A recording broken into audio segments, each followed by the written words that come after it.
true, there would be video evidence Yeah. of which he would already be Yeah. presenting. Yeah. I'm pretty sure that he saw a joke post on Twitter because there was like a post from a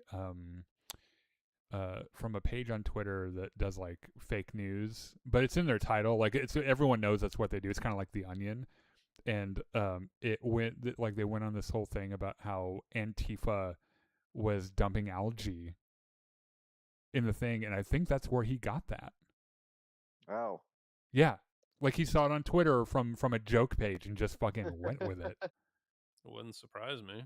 Fucking dumbass. By the way, welcome back to another episode of the Jedi Enclave presents you. Now, this is Podcasting Podcast. I'm Daniel. I'm the disembodied voice of Chris. Yeah, Chris, and we also have Joe and Matt here. It's this. Look, if you are a normal viewer of the podcast and you're like, what the fuck are you doing at 9:30? This isn't Friday. Yes. What? It's not Friday. It's late in the evening. I just came from a rehearsal and I'm like really tired. Chris has gone on vacation in like Thailand or something. This was the only night that we could get back together and talk about the premiere of House of the Dragon season 3. I was gonna say, if there's one thing that puts a pep in your step, it's Game of Thrones. You know what? John and I were just talking about this. Do you know how fucking happy, how my mental health has improved that we're gonna have Game of Thrones for the next 8 weeks? Do you know what that's done for me? I can believe it, but it also says something about you that a show that's so full of misery and people doing terrible things is what energizes you. I wasn't examining my own psyche that much, but now I'm worried. Was there any like next week we'll be back in the we'll be back where we usually are and shit. Real quickly, are there any Star Wars things that we missed? I don't think anything big has happened. There's a little bit of video from Galactic Racer. I did see that on our Discord, which, by the way, you can follow us on Discord. There in the link or the description of this video, there's a link to our Discord. I did see it. It looks really slick. It looks really good. And very cool. Also, I'm pretty sure that game has multiplayer, right? It would be a very weird racing game if it didn't. Yeah, I'm looking forward to that. I think that'd be pretty cool. This is probably what our show is going to be for the next few weeks, because there's not a lot happening in Star Wars. There's not a lot happening in nerd news. This is the big nerdy thing happening right now. So, if you're not a House of the Dragon fan, first of all, you should be, because it's a really good show. And first of all, how dare you? Yeah, first of all, get out of my face. Alden Porter says hi, which, by the way, we are on a live stream, so throughout, if I see some chats, I'll read them. This is only if they're insightful or funny, right? Or just hi, apparently, because I've already read hi and now I've set a precedence. This is a spoiler review as well, so we're gonna go through and give our quick spoiler-free impressions. And then after that, it is spoilers abound. So if you've not seen season 3, episode 1 yet, go and watch it and come back. Chris, do you want to start us off with some spoiler-free thoughts about what you thought? Let me think. It's just astonishing to see a show with this high of production value again. Like, everything looks so good. All the actors are phenomenal. The music is great. Like, that's one I noticed that there was some new material in the music for this season, and I was like, this fucking slaps. Like, this sounds so good. Yeah, it's pretty neat. Joe or Matt, you guys see? We can't get into spoilers, but generally, like, as a broad strokes kind of thing, what did you guys think of the episode? I thought it was good. Like, I will say I was happy to see, new episodes coming out. We've been waiting for it for quite a while. It's been like 86 years. Yeah, it's been so long. Matt, what did you think? I guess for me, as far as non-spoilers, I don't want to put names out there, but a certain character's change of heart really is kind of okay, yeah, shocked me. Well, bring that up when we get there, because I'm now thinking that could apply to a couple of different people, actually. Yeah, because there are a couple of changes of heart. I will also say there's a scene in this episode that just like a lot of scenes. So let me just back up one second and say that I strapped Matt down on a couch and opened his eyes Clockwork Orange style and made him watch all 8 seasons of Game of Thrones, 2 seasons of House of the Dragon, and then A Night of the Seven in less Kingdoms than 2 months. in less than 2 months. And Matt got to the point where um, he knew that if I stood up and walked away, that something bad was about to happen, because there are certain scenes in House of the Dragon and Game of Thrones that I can only see once, and I can't watch it again. And this episode has one of those moments where I've seen it once and I'll never watch it again. I'm just gonna pretend like it didn't happen and everything is fine. So let's get into this. You guys can see the slideshow I'm running, right? Is everyone tuned into my Discord? I mean, I think I can see it. Okay. We'll just see the spoiler review thing. Yep, here yep, we go. Okay, good. So we get our first really good look at Sheep Stealer in the first scene, and I don't care what anyone says. Spoilers, by the way. We're getting into spoilers. I don't care what anyone says. This dragon is so fucking cute, and I love him. It's weird. He's got one of those. Like, did you guys see? He has this massive underbelly. I know. It's like, you know, those old British royals that were so inbred and ugly. That's kind of what he looks like a little bit. Are you saying Sheep Stealer is inbred? But I love him. He's my inbred dragon. Like, I love this dragon so much. Derpy. Yeah, he is, and like his like, I don't know, are those wing claw like nails or something? Wing finger thing? He's never had them trimmed. You can tell. So this is a feral dragon. He's completely wild. He's never been trained by anyone, and he's just been flying around the Vale eating people's sheep. Right? He may or may not even understand High Valyrian. I don't think he does at all. Which is like, Reyna, what? Why are you trying to speak to this man in a language he does not understand? Because that's how she thinks dragons work. You tell them to burn something or not burn something, and the dragon does what you say. That's true. Oh, okay. So we left the end of season 2 with Reyna just wandering around the Vale trying to find a dragon. Any dragon would do, honestly, at this point, because she feels useless and like she can't help out her cause and everything. And she's found her dragon. She's starving to death. She's freezing to death, and we leave Probably her delirious and sick, dehydrated. Right. So we left her at the end of the last season with her finding Sheep Stealer, and then we pick up right there, and she walks right up to him, which is the first sign that this bonding was going to happen, because dragons don't let you just walk up and touch them like that. It's a pretty, like, you are just as likely just to get fucking ate if you walked up and put your hand on a dragon like this. And Sheep Stealer was like, that's fine. And then the vibe I got from all of these interactions between Sheep Stealer and Reyna is that he's just kind of testing her. Okay. I don't just think trying to like get a feel for who she is and what she does. You know, the read I got kind of was Sheep Stealer being like, "What the fuck are you doing?"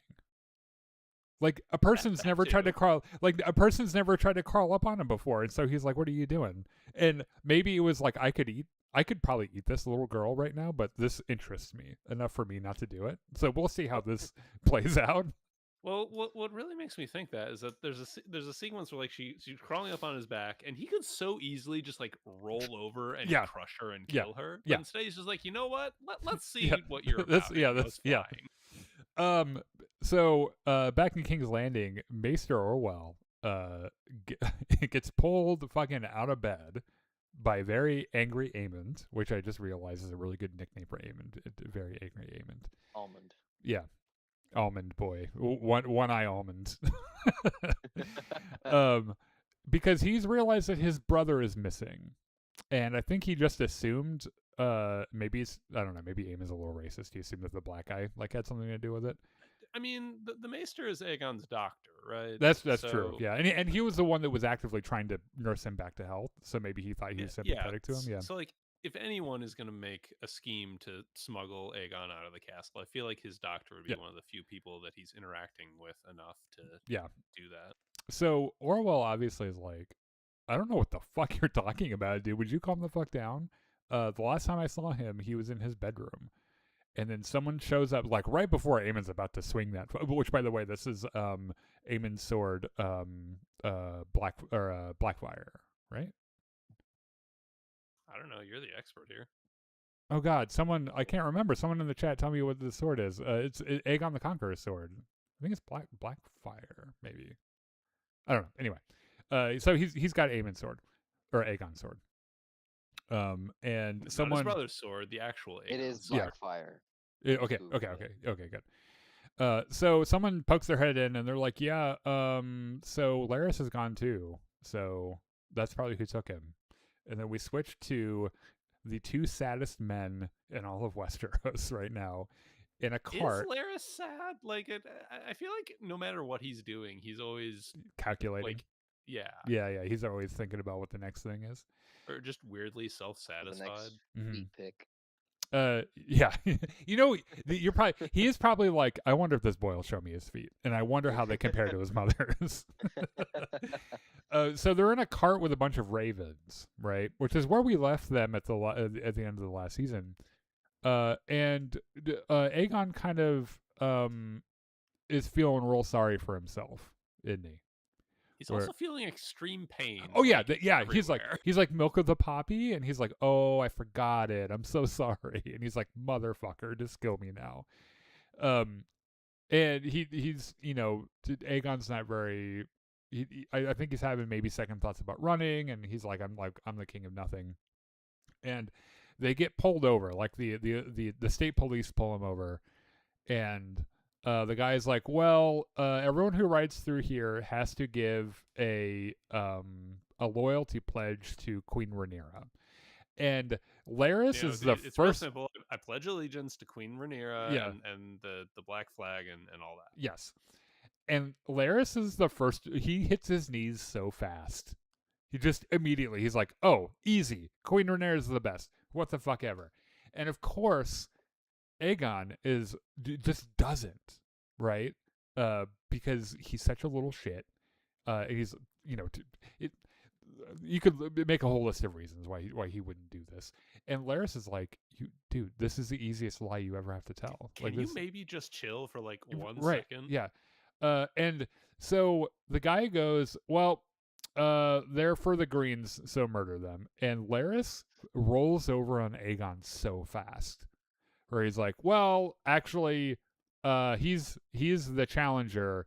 Here's his crown. And the entire time, Aegon's like, shut the fuck up, you idiot. What are you doing? I like how they reverse roles in like 10 seconds from Larys telling Aegon, dude, can you just fucking chill? Yeah. And do this, to Aegon telling him, dude, can you just fucking chill Yeah, and not right, tell him yeah, I'm the yeah. pretender? That is really funny. As proof, he pulls out the crown, and he's like, "Oh, we're gonna kill you anyway because I think that would make Rhaenyra really happy to see you dead." And Larys is like, "Well, and just hear me out here. You could leave us alive and bring us as live hostages, and that would probably make Rhaenyra even more happy." And he's like, "Well, we can still kill the guys that were with you, right?" And he's like, "Yeah, I don't fucking know those guys. Go for it." And so they kill those guys, and then now Larys and Aegon are just captives, and they're gonna go and presumably get taken to Dragonstone. Also, like, this soldier is gotta be the dumbest motherfucker in Rhaenyra's Yeah. army. Because, Ye- like, why would you ever do what your captors tell you to do? Right. He struck me as probably not the brightest guy in the world. Demon Place Door says, "Yo, I don't." That's in a language I don't understand. Alden Porter says a bunch of emojis, and then Thespian Palpatine says, "Hi." Thespian Palpatine is a really good handle, by the way, on Twitch. I enjoy that. That's pretty good. Speaking of Dragonstone, Rhaenyra has shared the big news that comes at the end of season 2, when Alicent comes to Dragonstone. She sneaks into Dragonstone and is like, if you let me and Helena go, my one and only child, if you let me and Helena and my grandkid go, we will open the gates. And Rhaenyra is like, can I cut Aegon's head off, and she's like, "Fucking go for it." I invite you to Yeah. do so. Please do. You'd be doing me Yeah. a favor. And also, Aemond is flying to Harrenhal, so Vhagar won't even be here. It'll be the easiest invasion ever. It'll be mostly bloodless, except for Aegon, but who really gives a fuck? So, she comes back with that news, and tells her son, and he's like, "Okay, but this is a trap, right?" And she's like, "I don't know, Allison. She's my friend." But Jace is like, really really skeptical about it. And then she brings the news before her council, and they all have the same response, which is you fucking idiot. She's like, they're all like, this is kind of stupid. And honestly, it's hard not to see it from their perspective. So like, we know what Rhaenyra knows, which is that Alicent is a lot of things, but she's not a liar, right? Like she isn't like outwardly deceptive. Yeah, like that. She was genuine in her offer. Right. And Rhaenyra knows Alicent. Like they know one another so well. I think that she would know if she was lying. And so they kind of mull it over, and they're like, you can't really be serious. This is insane. There is another reason for the council to be skeptical here, which is that Rhaenyra, in this scene, at least the way the actress plays her, Rhaenyra is really optimistic, almost to the point of like giddiness, wishing that this is true. Yeah. I think. Oh, so you're saying it probably comes off to them as she's trying to convince herself. Right. Yeah. Okay. Yeah. No, I could totally see that. Yeah. So yeah, everyone's very skeptical. Jace, probably most of all. So, Alicent comes back to King's Landing, and there is this great shot. As soon as she gets there, yeah, the guards are like, "The king would like to see you." Yeah. So she, starts walking up to Aegon's room. She's like, "No, the throne room." Yeah, yeah. And she's like, "What the fuck is Aegon doing in the throne room?" Oh, yeah, it's Aemond. not Aegon. Aemond. He informs her about Aegon's flight from the capital, which immediately Alicent's like, "Oh fuck." I told Rhaenyra that she could kill Aegon. But then she realizes that Aemond is still here, which is a problem because Vhagar is still here, and Alicent's not gonna, or Rhaenyra's not gonna be able to just like fly in and take over the capital. Yeah, so Alicent's entire plan is in shambles at this point. And also think about it from Alicent's point of view, where she was trying to convince Rhaenyra that she wasn't lying, and she's like, "Oh my god, Rhaenyra's gonna show up and think I was a liar." Like all the shit that I said would happen isn't gonna happen. I do like the thing where she's like, where he's like, where the fuck have you been? And she's like, I was out camping, you little shit. And he's like, for 4 days? And she was like, well, okay, all of you have been such dicks the last 4 days. I haven't really felt that useful. And it's also, I'm just a mere woman, and Yeah. you're all. I'm just a silly woman. I'm just a girl. Yeah. But this thing about her being like, I haven't really, like, my counsel has been welcomed, like, why would I stick around, is the easiest lie she's ever had to tell, probably, because it's mostly true. And Aemon's like, oh yeah, that actually makes sense. And what doesn't, so she immediately is like, you need to go to Harrenhal, because it's strategically important. And he's like, it's like, no, actually, I need to defend the capital. Right. Yeah, I'm the king now. Like, it's my job to keep everybody safe, or at least defend. All right. So we get the aftermath of the battle that happens between Daemon and his host of Rivermen and the Lannisters. And the Lannisters are such fucking doofuses that they all get killed off screen. Like, there isn't even a real battle. It was a little sad to see that there were a bunch of dead lions, like, laying around. It's like, oh, those poor lions didn't do anything. Caraxes in the background just torching people right and left. And then and then we catch up with Oscar Tully, who look like this is, if you guys are looking at the slideshow, this is what happens when you hang out with Daemon Targaryen. You just, all of a sudden, you're constantly fighting and you're covered in blood. However, he survived the fighting, which is good. They do have this little point of contention, because they want to bury all the dead, and Damon's like, just yeah, let my fucking dragon burn them all. Yeah. It'll be fine. No one will get a Yeah. plague. Everything will be Yeah. perfect. For like the I don't know the 10th time since Oscar has met Damon, he's like, no, we're doing this the way that I want to do it, and Damon's like, I'll allow it. I'll allow this. But only because without you, I don't have an Yeah. army. I also wonder how much Damon kind of respects, because I mean Oscar is kind of, He has balls. Yeah, he does.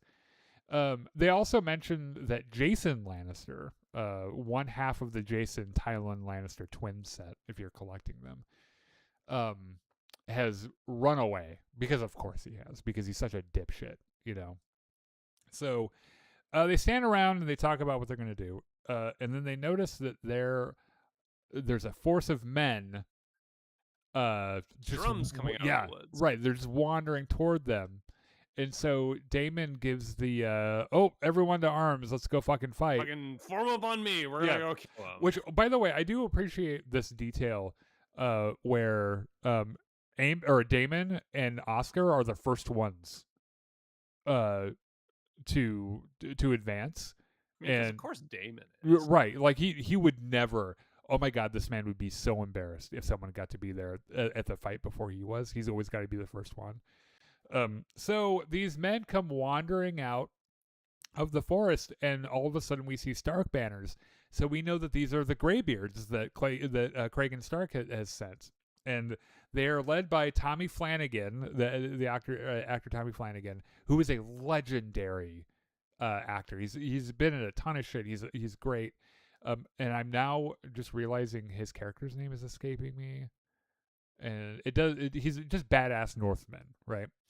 And we learn, and we already knew this, but we learn this thing that the North does, which is that when you get old and winter is coming, instead of being a huge like drain on your family for food and resources, you go off and fight a war and die instead, which is so fucking metal, by the way. Yeah, I think his actual line is, "We have come from the north to die for the Dragon Queen." Yeah, the Dragon Queen, right. And he throws out the head of the Lannister Of guy, Jason, right. And Daemon looks down at this fucking head and he looks back at me. He's like, yeah, all right. I like you.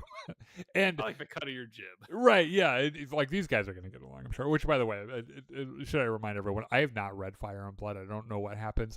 I know that some people who have read it, like there's a guy that I went to high school with that's read it. And I guess there are a lot of changes from the source material that have kind of upset some people. I've not read it, so I'm unbothered by it, and I'm not pissed off by it, because this is just some of those changes upset George R.R. Martin. Right. Which so much that he made and then deleted a blog post about them. Yeah, you got pretty butthurt about it. All right, so we catch up with emo boy Sir Crispy Cole, and Gwaine Hightower. I don't think it's fair to call him an emo boy when I'm pretty sure he has PTSD at this point. Yeah, that's true, but I almost said something really offensive to people PTSD, and I wouldn't have meant it. He's painting some shit on his shield. Oh, by the way, Gwaine, when he was walking in, witnessed one of their guys assaulting a woman. And he is like, we should probably do something about that. And Cole was like, just hang him. Go ahead. Yeah, it's fine. I also to which Gwaine responds, I mean, I could, but I am not his Lord Commander. Right. The discipline of the men is your job here, Sir Crispy. Yeah, you should do that. And I just love how much of a nihilist Crispy Cole has become, where he's like, we're all gonna burn to death anyway, whatever the fuck. When you see a nuclear lizard just annihilate a battlefield, I imagine that does something to your psyche. So we catch up also with Ulf, and Ulf, fucking Hugh Hammer and Adam, who are hanging out at Harrenhal, and they have orders from the Queen. Well, I mean, like not at Harrenhal, but like in the woods around Harrenhal. Yeah, in the area. Which seems like a very bad idea given what we know about what Daemon saw. Oh, in the sure, woods yeah, around Harrenhal. Yeah. But... And we learn later that these men are not immune to that either, right? Yeah. So, their orders are to wait there for Aemon and Vhagar and kill them, right? Which I'm not sure. How do you think a fight would go? Okay, so like Vhagar's obviously the biggest dragon in the land. Aemon's a really good dragon rider. Their dragons are not small though. Like they have Vermithor, Silverwing, and Sea Smoke, all of which are big dragons. And I wonder what would have happened if Aemon actually showed up. Like, do you think you could have like 3v1 these guys, or do you think that they would have been able to kill him? I think they would have had a very good chance. Yeah. Yeah, even though they're inexperienced riders, I mean, it is 3 fucking dragons. Yeah. I don't know why I have 2 of these slides. Okay. So, back in the Vale, Rhaena gets Sheepstealer just throws her off. He's like, "Fuck you, I'm out of here," and he flies I'm off. done with this. You're just gonna sit on the top Yeah. of this mountain with no way down. Yeah. Goodbye. Have fun, bye. Okay, so Alicent's realizing that this entire little plan that she's put together to save her only kid and her grandkid is falling apart. So she writes a letter and just signs Aemon's name to it.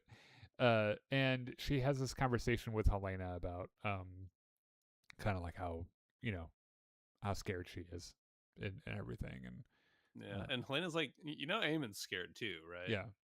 Which is like, I imagine that when someone like Aemon is scared, he makes it everybody's problem. Well, he also strikes me as the kind who tries not to show that he's scared. Oh yeah, he's way too much of a badass for that. Yeah. Yeah, so the fact that Helena just knows, Yeah. you cannot pull anything past this girl. True. Thespian Palpatine says, honestly, if I was Rhaenyra's older brother, I would not trust Alicent. I would honestly just kill all the High Towers. If I was the older brother of Rhaenyra, and I would just kill all the Greens in one go. Honestly, I think, screw it, I'm burning all of them. Well, if it were that easy, I'm sure the war would be over pretty quick. Yeah. Okay, so I do like there's one part in this where like Alicent hands the note to the messenger and she's like, go take the king's orders, and Helena's like, king's orders. Yeah, what a dipshit. Yeah. Okay, so we catch up with Corlys and his son Alan, his bastard son Alan, on the Queen That Never Was, the flagship of the fleet. They have a really touching moment where they have a drink. They have a drink that's so strong that it's nicknamed Dragon Water, I think. Something like that, yeah. Yeah, and you can tell, like, Alan strikes me as a man who can probably hold his liquor, and took a sip of this shit. Yeah, he's like, oh god, it's like, when we were in college, and we were really poor, and we'd buy Prestige rum. Which was not prestigious at all. Right, but it came in a plastic bottle, and it was like what we could afford. Straight bottom shelf. Yeah, and you drink that, and you're like, oh man, It's like Canadian Mist. Yeah, though Canadian Mist is pretty whoa. Though I imagine that this stuff he's drinking is probably supposed to be like really fancy. But they basically chat. You can tell that their relationship is warming up already. Alan seems a little less, I guess, pissed off about the fact that he's related to Corlys. He's still a little prickly about it. Yeah, but yeah. He also just kind of he strikes me as the guy who's prickly about everything. There is a problem though, and the ship warning bells start going off, and this is when Matt and I were watching the episode. We had just played like Sea of Thieves a couple of weeks ago, and I was like, it made me kind of want to go and play that game again, because it's like, this is actually really cool. This is another thing to be said about this episode, by the way, that in all of Game of Thrones, we have not seen a large scale naval engagement like this, and it is fucking epic. Like, it is so good. Yeah. So I guess what they've seen, they've spotted the Triarchy fleet, right? And so Corlys gives the order to like bring everybody together. This is gonna be a big fight. Corlys and the fleet in the Gullet are outnumbered, but he's also a legendary sailor and a legendary commander, so I don't think he's that worried about it, right? And then on the other side of this, we catch up with Lohar, who at the end of season 2, we see. Did we ever figure out what Lohar's pronouns are? Apparently it's a she. I think they all refer to her as According she. Okay. Yeah. according Okay. to the actress, it's a she. Yeah, Abigail Thorne plays her, which, by the way, I've seen a lot of people online be like, "Oh, I hate this character." Um, I I don't want to get into the political side of it. Abigail Thorne did a fine job playing Lohar. It's a very flamboyant role, and I thought she did a really good job. But I really liked her. the end of the last season, she and Tywin Lannister make a pact, and basically Lohar is like, also, can you fuck my wives? Because I'm sure those would be very, very good kids. So he's with her. Not biblically. Not right, yeah. And it starts to become apparent pretty quick that Lohar is not here to fight Aegon or Aemon's war. She's here. Tylan keeps saying, "Hey, maybe we should go over there and do all this stuff that would really, help the war effort." Yeah. She's like, no. Yeah. She's like, or I could just chase Corlys Valerion wherever he goes, and that's why I'm here. You know who's a huge dick? Corlys. Yeah, Corlys. And I would like to dine on his ears tonight, which was a line that she said. Okay. We get into the How to Train Your Dragon section of the episode. Or How Your Dragon Trains You, Yes. possibly? It is adorable. Sheep Stealer finds Rhaena again, regurgitates a couple of sheep, cooks them on the fucking barbecue, and then throws one to her.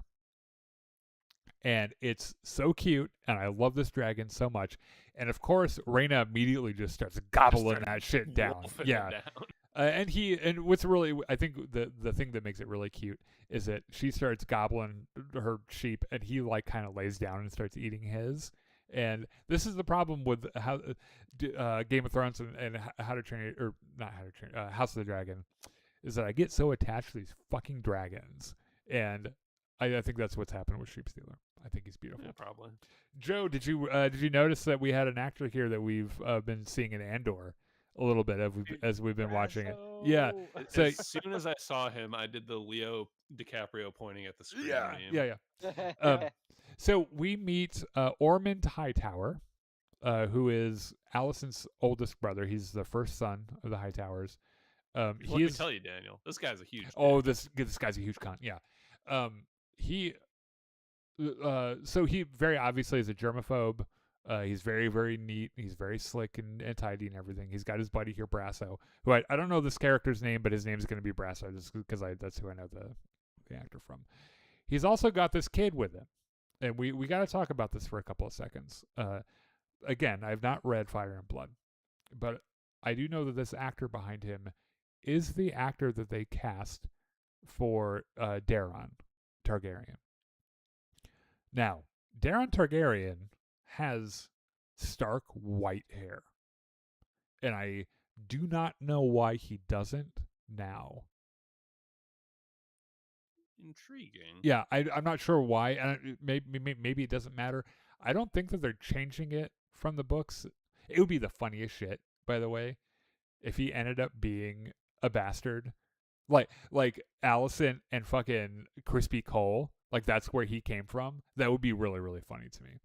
Though I imagine that Viserys would have been a little less purposefully, because like with Rhaenyra and all of her kids, they all had like brown or dark hair, and he was like, "Oh, genetics, shit happens. She's my only child. She's the only one I love. Like that's fine." I imagine that Viserys would probably be a little less willfully ignorant about something like that. He would be much less amused about that, I think.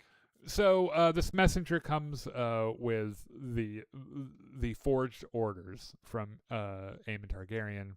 And he's got that prissy little thing that he smells when he smells things he doesn't like. Because I guess the messenger's like really smelly and really dirty and gross. And he just kind of he's been riding for a couple days. Yeah. So basically the orders here are, hey, we're all going to Harrenhal. So sit tight for 3 days. Yeah. I'll be there with my dragon. It'll be great.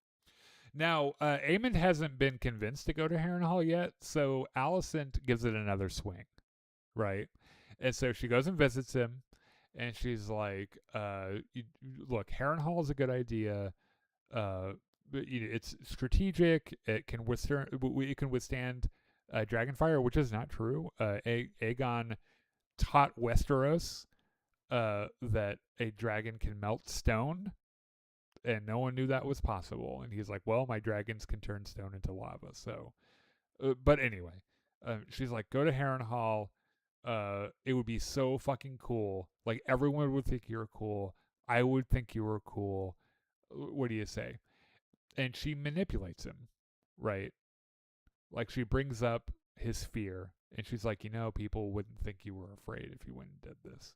Also, you'd be really safe, because now that you're like, Helena doesn't want to fly her dragon and fight. It's pretty much just Aemon now on Vhagar. And so she was like, you would be a little more safe there as well. So, look, you would expect Aemon to be like, oh, good point. Okay, I'll go. Instead, Chris, what does he do? He fucking leans right in there and kisses his mother Yeah. on the lips. He's like, let's have an awkward kiss. And this is played so beautifully by Alicent's actor. Beautifully is not the word I would use. Yeah. Well is Well, the word I yeah, would yeah, use. maybe that is a weird. It's very expertly acted. Where Yes. her 'Cause, like, at first she's like, what the Yeah. fuck is going on? And then she's like, I better just play along with this. Yep. Like, I just need him to go to Harrenhal so he can fucking Yeah. die in Dragonfire. Just give him Yeah. what he wants, right? her eyes are open the whole time. And Yeah. she's really visibly off put by it, and when he turns to leave, like a tear kind of rolls down her cheek because she's like, how have I raised such fucking psychotic men? Like, how has this happened? But it works. Aemond is like, all right, well, I'll go to Harrenhal, and when I have my uncle's head on a spike, I'll throw a big feast in your honor, and it'll be a fucking rad time. So the dragon seeds are having some. They've been at Harrenhal for a long time now, for like a few more days than they expected. No one likes where they are because it's spooky and weird, as we know from season 2.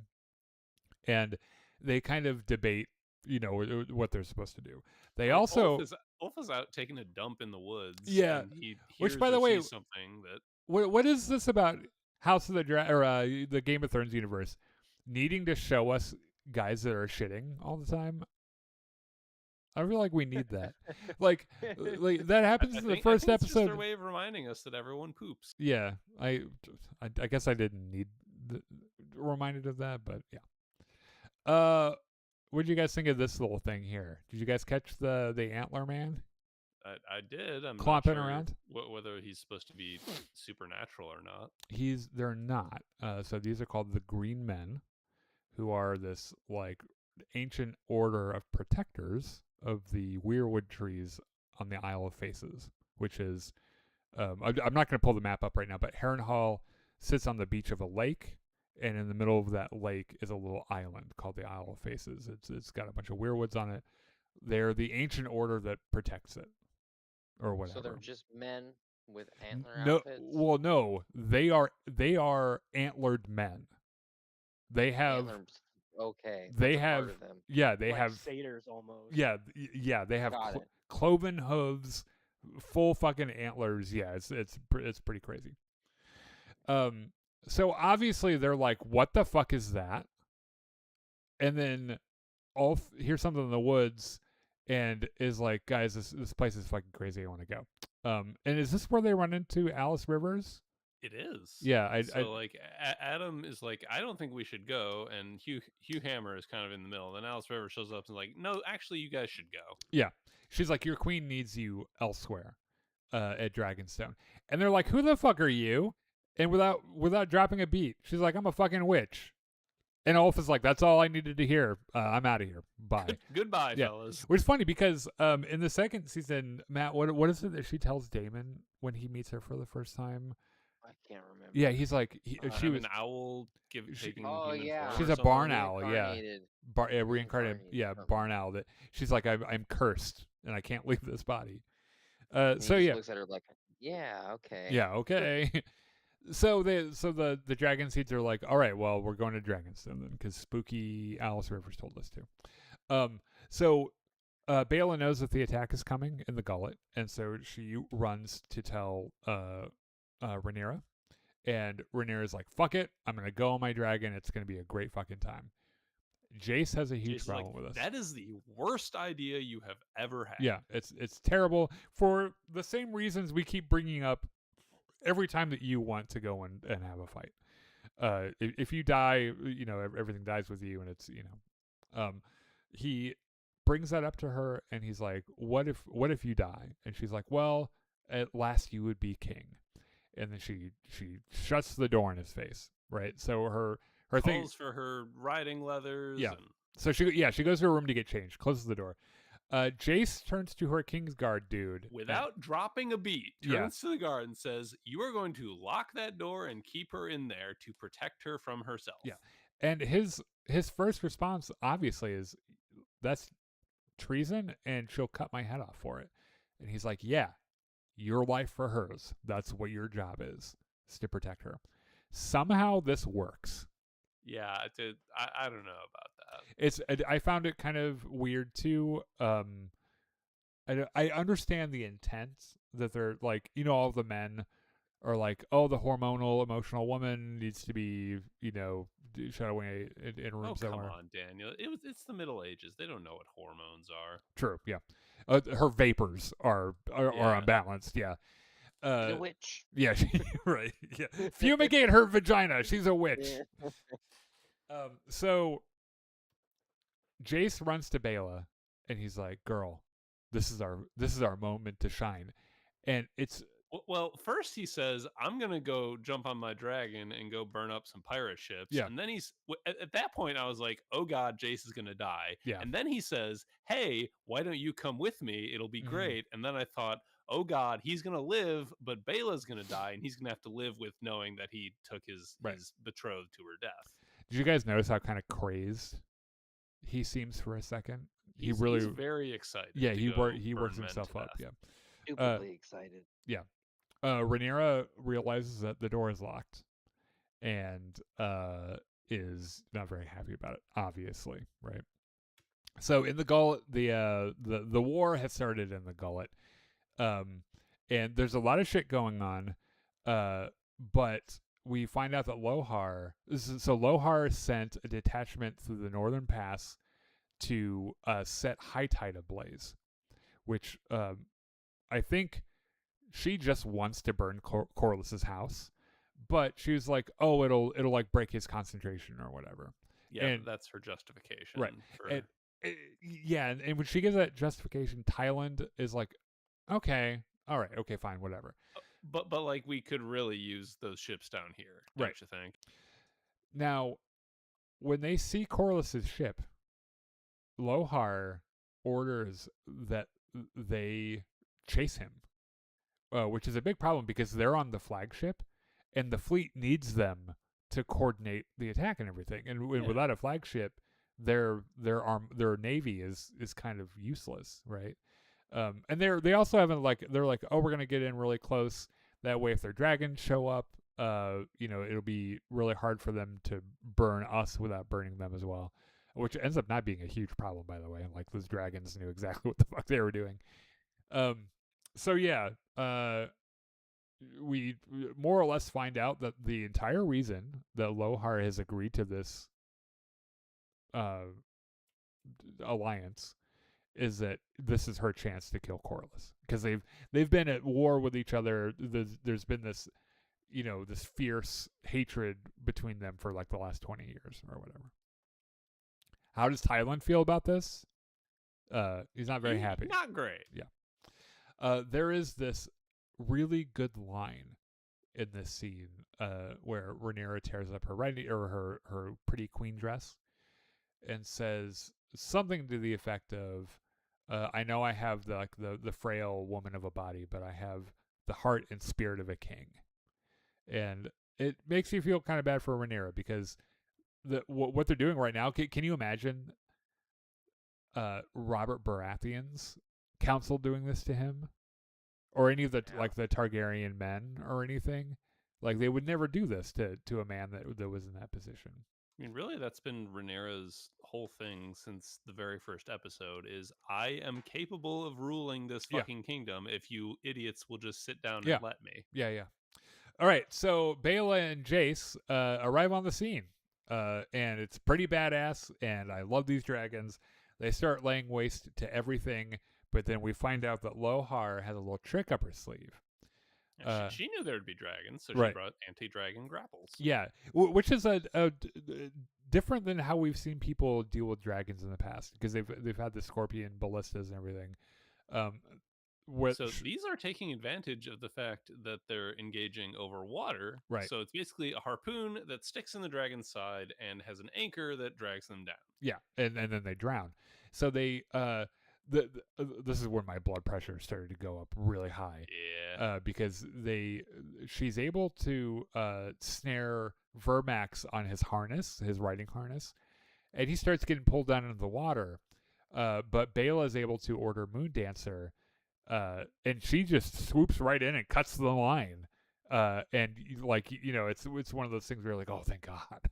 Yeah. Which, by the way, these dragons respond really well to orders, and with a competent rider, it's really easy to see how terrifying a fighting force the dragons are.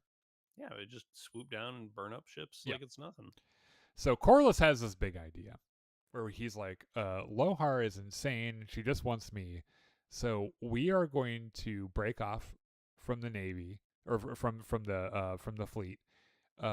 Lohar will follow us because she's insane, and we're going to take her through this really dangerous, impossible to pass thing that is impossible or really hard to pass because like the tide is this narrow rocky channel right. that nobody can navigate through. So I like this thing where Corlys pulls out this little stone and like looks at it. It's like, what the fuck is he doing with this thing? I don't know, but I'm sure to some sailor it would be really important information he's getting from this.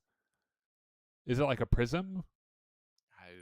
Maybe someone I don't know. Someone it's like a spyglass. I think he's using it to look out. There's no way that's true, because you have to have several of those in a row for that to work.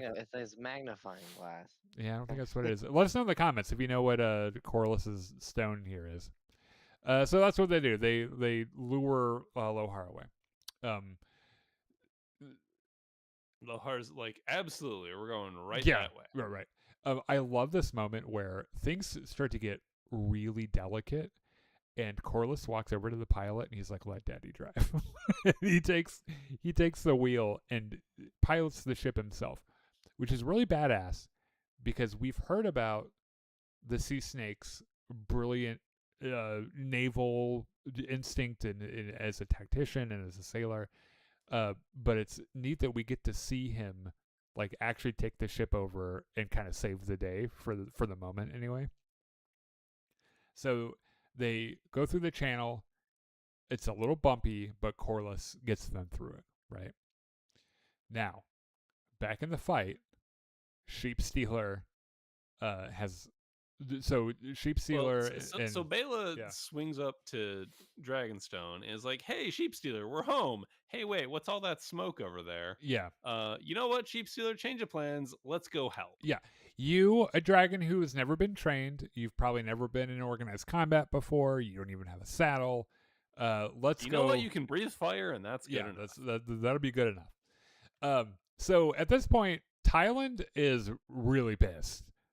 Because they're being really reckless. This doesn't help the war effort at all. This is just a crazy vendetta. And what does Lohar do, Chris? She fucking throws him overboard. She just throws him right the fuck over the ship.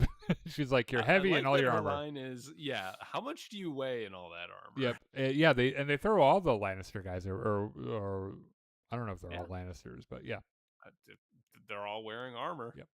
Now, Lohar's solution to the problem is a little less refined, but she's able to get her ship through as well. They sacrifice 2 other ships with them. Sacrifice is the wrong word. They just kind of crash. Yeah, they crash into the rocks.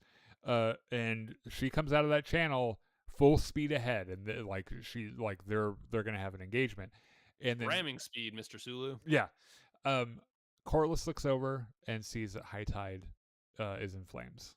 And it kind of stun locks him Yeah, for a second. it does exactly what she expected it to do, which is he just doesn't know what to do. However, his son Adam is there, or Alan. Sorry. Alan's like, all right, everyone, fucking all the shields and crossbows over here. We're gonna fucking shoot him as much as we can. Yeah. And so they get rammed, and the fight starts between those two ships. This is a really neat set. The way they designed this conflict is really cool. So Bela arrives and starts burning. At first, it goes great. Triarchy ships. Yeah. Yeah, burns a couple Triarchy ships. And then Sheepstealer. Hold on. We'll get there. So Corlys gets knocked out in their ships colliding, and then wakes up and sees everyone fighting. Lohar is going batshit crazy. Alan gets thrown into the water, and this is where Bela gets. So pick up where you left off. So Sheepstealer gets a little excited and decides, hey, these are all ships. I'm just going to set all of them on fire. Yeah. And Bela's like, no, bad Sheepstealer. Yeah. No, don't. Yeah, and don't do that. Sheepstealer's like, but what if I light this one on fire? Yeah. She's like, no, don't do that. They're good guys. Yeah. He's like, I'm going to do it. She's like, no, don't do it. He's like, I'm going to do it. And then he sets it on fire. So basically, he stops listening altogether, right? If he ever was. Right. And I'm not sure if it was because he was excited or because all of a sudden, like, projectiles are hitting him, and he's like, what the fuck is happening here? Why are people sucks. Why are people so mad at me? Yeah, I want to go steal more sheep. Yeah. Jason Bela have no idea. They're like, they just see a weird fucking dragon. They're like, what the fuck is this? Yeah. Burning up their friendly ships, and they're like, we gotta go do something. Right. So they start chasing, and then that ends up being Sheepstealer chasing Jace, right? And Rhaena, I thought. What did I say?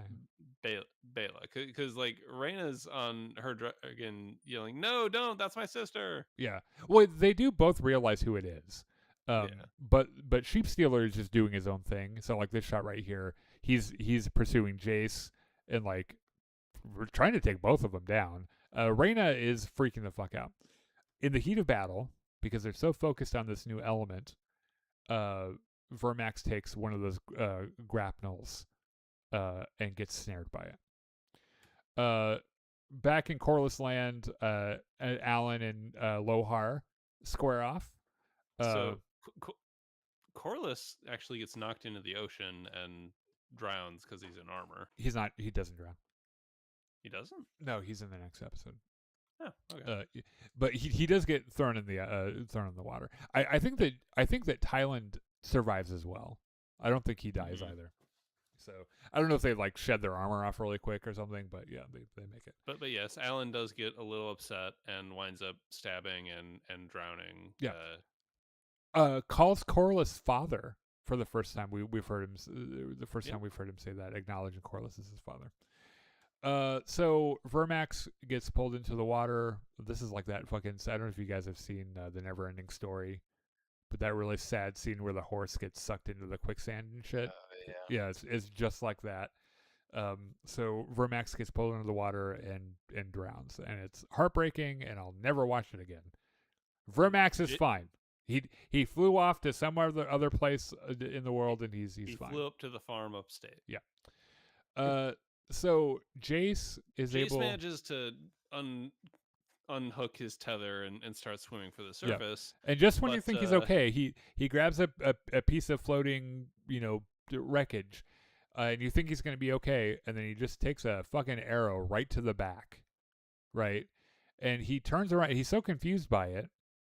He turns around. This is one of those things where it's like, because he was so young, he really thought he was invincible. It's like that feeling that every person that age kind of feels. And like these guys on the Triarchy ship are just like, nice, we hit him, and they hit him again. Let's fucking hit him again. Yeah, which I like how if you look at these, his hair is really fucked up in this one, but they're like, we gotta give Harry one last face card moment, and so they make his hair all pretty and everything, and he takes an arrow straight to the heart, and then straight to the throat, and there's no music, and it happens kind of so unceremoniously that it's really jarring and it's hard to watch, and it sucks. Yeah. And he sinks into the water with his dragon, and that's the end of fucking Jace Targaryen and his dragon. Just Jacaerys Targaryen, first of his name, last of his name. Yeah. Someone did point out on social media that both Jace and his brother Luke, because they are Targaryens and Valerians, which they're not really, but they're Targaryens and Valerians that they died on Dragonback, and also it fell into the sea, which is a Targaryen and Valerian thing. Alas, they never grew up to be strong men. True. Alan survives the fight, and I think here he's probably looking for daddy. This would be the second time he pulled his injured ass out of the water, by the way, when he finds him. And then we get a shot of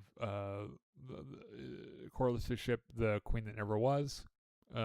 Which I don't think is long for this world. Yeah, 'cause... they at least need to take it into the body shop. It's got some problems. Sure. And then we the episode closes out with Bela trying to find Jace, pretty much flying around in circles trying to find Jace, and also probably Rhaena because who the fuck knows. Have you guys seen the trailer for? I think they did a trailer for the rest of the season after this one. I have not. No. It's the reason that I know that like Corlys is alive. I suspect Highland is as well. It looks pretty crazy. I'm pretty sure that we're gonna lose a lot of dragons and a lot of people in this season. So, as we keep saying, we know the dragons are all gone in what 100 years or something. Yeah. So, we will probably it won't be on a Tuesday at fucking 10:30 in the evening, but we will we'll be back next week for the second episode, and we'll talk through it and celebrate it. And for those of you who are interested in that nerdy kind of thing, or if you're just now kind of discovering our channel, we do a weekly podcast every week about Star Wars and Star Wars adjacent nerdy fantasy sci-fi things. So thanks for joining us tonight. We sure do appreciate it. Thanks for all the comments and everything, and we will